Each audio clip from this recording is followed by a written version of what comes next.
In today's video, I'm going to teach you how to know your Gmail Google storage space left. By the end, you'll understand exactly where to find your remaining storage and how to see what's using it across Gmail, Google Drive, and Google Photos. We'll do this on a desktop web browser for the clearest view. Start by opening your browser and heading to your Gmail inbox. If you aren't already signed in, log into the Google account you want to check. Make sure you're in the right account, especially if you use multiple profiles. You can confirm by looking at the profile picture in the top right. Once you're in your inbox, look to the top right and click the gear icon to open Quick Settings. From the panel that appears, choose See All Settings. This opens the full settings page, which gives you more options than the Quick panel. On the settings page, scroll all the way down to the very bottom. Near the footer, you'll find a small storage meter that shows a percentage of your 15 GB used.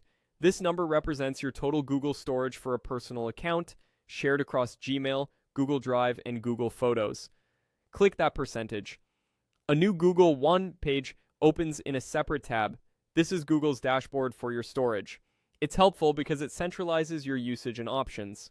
On this page, scroll down toward the end to find more information, and if you're curious about upgrade options, you'll see a link labeled See All Plans.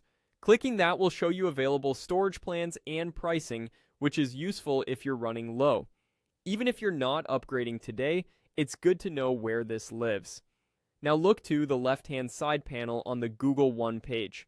Click Storage. This takes you to the most important part of today's walkthrough, the Storage Details view. Here, you'll see a clear breakdown of how much space is used by Google Photos, Google Drive, and Gmail. This makes it easy to understand what's taking up room. If most of your space is in Gmail, it's often due to large attachments.